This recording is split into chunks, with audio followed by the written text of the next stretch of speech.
مظاہر کے آنکھ سے آنسو جاری ہو گئے. کہا یا رسول خدا آج غضب ہو گیا, میرا بیٹا اس دنیا سے چلا گیا. امام حسین علیہ السلام نے نانا کے آگے ہاتھ جوڑے, کہا نانا آپ دعا کیجئے, اگر آپ دعا کریں گے تو خدا ضرور میرے دوست کو زندگی بخشے گا.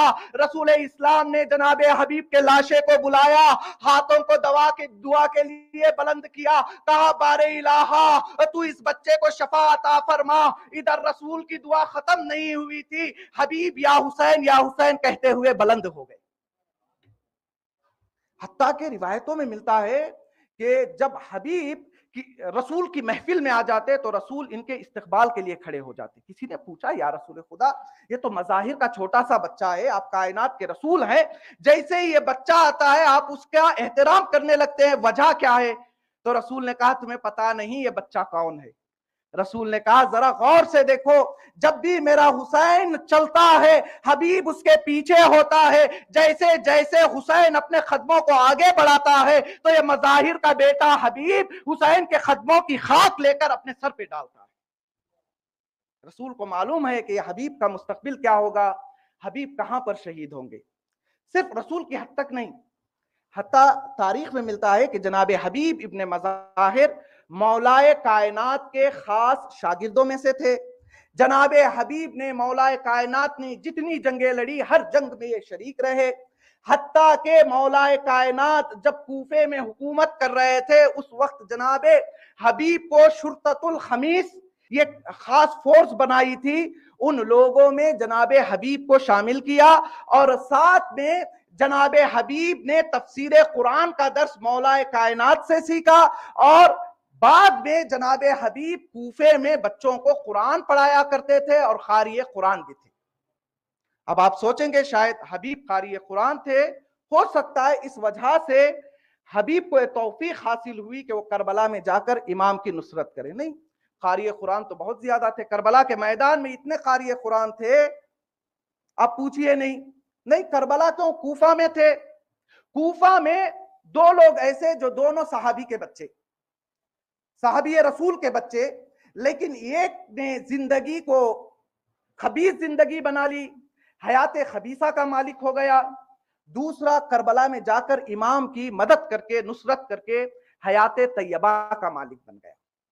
آپ پوچھیں گے وہ دو لوگ کون ہیں؟ پہلے جناب حبیب ابن مظاہر, ان کا کام کیا ہے کوفہ میں؟ یہ کوفے میں قاری قرآن ہے اور بچوں کو قرآن پڑھاتے ہیں. دوسرا کون ہے؟ دوسرا بھی ایک شخص ہے جو رسول کے صحابی سعد بن ابی وقاص کا بیٹا ہے, قرآن بھی اچھا پڑھتا ہے, آواز بھی اچھی ہے, اور بچوں کو یہ بھی قرآن کی بھی تعلیم دیتا ہے. اور ایسا بھی نہیں کہ پیسے سے مجبور تھا, مجبوری میں کربلا چلا گیا, نہیں, اس کے پاس باغات تھے, اس کے پاس دولت تھی, اس کے پاس بچے تھے, سب کچھ تھا, لیکن اس کے باوجود بھی اس نے اپنی زندگی کو حیات خبیثہ بنا دیا. وہ کون تھا؟ عمر ابن سعد. آپ کو پتا ہے جب ابن زیاد عمر سعد کو اپنے دربار میں بلاتا ہے اور کہتا ہے کہ اے عمر سعد تمہیں میں ایک موقع دینا چاہتا ہوں. عمر سعد نے پوچھا اچھا بتاؤ کون سا موقع ہے جو تم مجھے دینا چاہتے ہو؟ ابن زیاد نے کہا کہ تمہیں میں لشکر کا سپہ سالار بناؤں گا, کربلا میں جانا ہے اور حسین سے جنگ کرنا ہے. جیسے ابن زیاد نے یہ کہا عمر سعد فوراً بلند ہو جاتا ہے, کہتا ہے استغفر اللہ, تم یہ کیا کہہ رہے ہو, میں اور فرزند رسول کے قتل کے لیے جاؤں؟ اس نے کہا نہیں یہ ایسے ہو ہی نہیں سکتا, میں فرزند رسول کے قتل کے لیے نہیں جاؤں گا. ظاہراً یہ اس وقت تک اپنے آپ کو اچھا بتاتا تھا, اسی لیے شاید جناب مسلم نے اگر وصیت بھی کی تھی تو اسی انسان سے کی تھی. عمر سعد سے کہا تھا نا کہ میں نے مولا کو دعوت دے دی ہے, اگر تم سے ہو سکے تو تم مولا کو خبر دینا کہ وہ کوفہ کی طرف نہ آئے. اس نے کہا میں نہیں جاؤں گا, مجھ سے قتل نہیں ہوگا. اس نے کہا اچھا تمہارے لیے ایک انعام بھی ہے. اس نے پوچھا اچھا بتاؤ انعام کیا ہے؟ اس نے کہا کہ اگر تم حسین کے قتل میں شریک ہو جاؤ گے تو تمہیں ملک کے رائے دیا جائے گا, تم وہاں جاؤ گے اور وہاں حکومت کرو گے. یہی بات ہے نا, مولا امام حسین علیہ السلام نے کربلا جب یہ پہنچ گیا تو اس کو بلایا تھا, بلانے کے بعد وصیت کی تھی, کہا تھا کہ تجھے کیا ہو گیا ہے؟ تو کیوں ہمارے خون کا پیاسا بنا ہوا ہے؟ تو کیوں ظالموں کے ساتھ ملنا چاہتا ہے؟ تو اس نے کہا مولا میں ڈر کے آیا ہوں۔ امام نے کہا اچھا بتاؤ تمہارا ڈر کیا ہے، تم کیوں آئے؟ اس نے کہا مولا اگر میں کربلا میں آپ کے قتل کے لیے اور آپ کے جنگ کے لیے نہ آتا تو وہ لوگ میرے گھر بار کو برباد کر دیتے۔ امام نے کہا کوئی بات نہیں، میں تجھے اس سے اچھا گھر دوں گا۔ اس نے کہا نہیں مولا بات یہ نہیں ہے، اگر میں آپ سے نہیں لڑوں گا تو میری بہت زیادہ زمینیں ہیں، وہ لوگ میری زمینوں کو چھین لیں گے۔ امام نے کہا کوئی مسئلہ نہیں، میں تجھے اس سے اچھے جنت کے باغات دوں گا۔ اس نے کہا نہیں مولا شاید یہ مسئلہ بھی نہیں ہے، وہ میرے گھر میں میرے بچوں پر حملہ کریں گے۔ امام نے کہا کوئی مسئلہ نہیں، انشاءاللہ اللہ تمہارے گھر والوں کو صابرین میں شمار کرے گا۔ اس نے کہا مولا نہیں، مجھے جنگ کرنی ہے۔ کیوں کہا جنگ کرنی ہے؟ اب تھوڑا پیچھے آئیے۔ ابن زیاد نے کہا اگر تم جاؤ گے تو کیا ملے گا تمہیں؟ ملک رائے ملے گا۔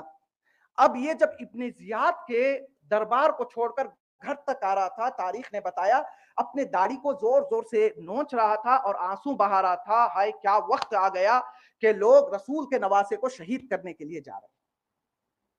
آیا رات بھر نیند نہیں ہے، ایک طرف رسول کا نواسا ہے، دوسری طرف ملک رائے کی لالچ ہے۔ دیکھیے انسان دعویٰ تو بہت کرتا ہے، ہو سکتا ہے ظاہراً میں یہ کہوں کہ مجھے تقویٰ پسند ہے، مجھے پرہیزگاری پسند ہے، مجھے دولت سے محبت نہیں ہے، مجھے علم پسند ہے، کچھ بھی میں کلیم کروں، لیکن جب اندر ایک تصویر بنی ہوتی ہے، ہر انسان کے اندر ایک انٹرنل تصویر ہوتی ہے، وہ تصویر حتیٰ انسان کو بھی پتہ نہیں چلتی، لیکن اندر کی تصویر جب وہ باہر دیکھتا ہے تو ساری چیزوں کو بھول جاتا ہے، سارے اصولوں کو مٹا دیتا ہے، دل کی خواہش پوری کرنے پر اتر آتا ہے۔ ابن زیاد نے جیسے ہی اس سے کہا کہ ہم تمہیں ملک رائے دیں گے، تو اب اس کے دل کے اندر حکومت کی خواہش تھی، حکومت کی لالچ تھی۔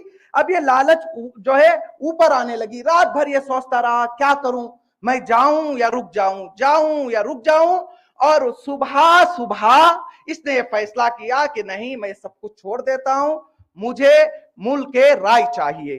دیکھیں کوفہ کے دونوں قاری قرآن ہیں، دونوں دولت مند ہیں، دونوں پڑھے لکھے ہیں، دونوں صحابی کی اولاد ہیں۔ حبیب امام کی نصرت کے لیے جا رہے ہیں، عمر سعد اسی کوفہ سے امام کے قتل کے لیے نکل رہے ہیں۔ فرق کیا ہے؟ فرق اندر کی تصویر کا ہے۔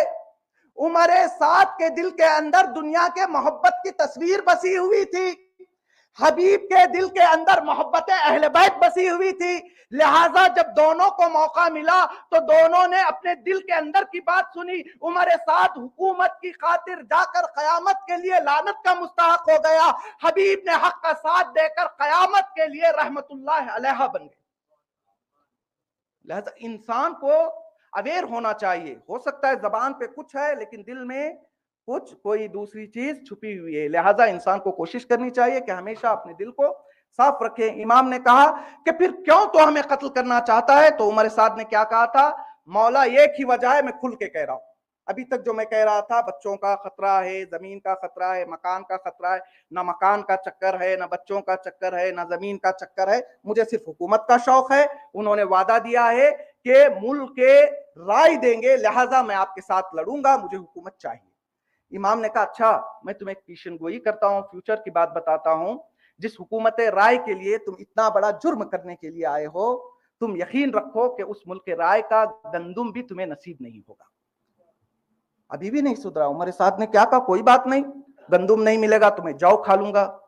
اس نے کربلا کے میدان میں کھڑے ہو کر نہ صرف یہ کہ امام کا ساتھ نہیں دیا بلکہ امام کا مذاق بھی اڑایا۔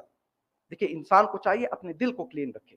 جناب حبیب بچپن ہی سے اہل بیت کے عاشق ہیں، لہذا جناب حبیب کو یہ موقع ملا کہ وہ امام حسین علیہ السلام کی نصرت کے لیے جائیں۔ میرے خیال سے ٹائم پورا ہو چکا ہے، بہت ہی مختصر طور پر جناب حبیب وہ ہیں کہ جن کے احترام کے لیے رسول کھڑے ہو رہے ہیں، جناب حبیب وہ ہیں جنہیں مولا کائنات اپنا شاگرد بنا رہے ہیں، جناب حبیب وہ ہیں کہ جسے مولا کائنات اپنے جنگوں میں ساتھ لے کر جا رہے ہیں۔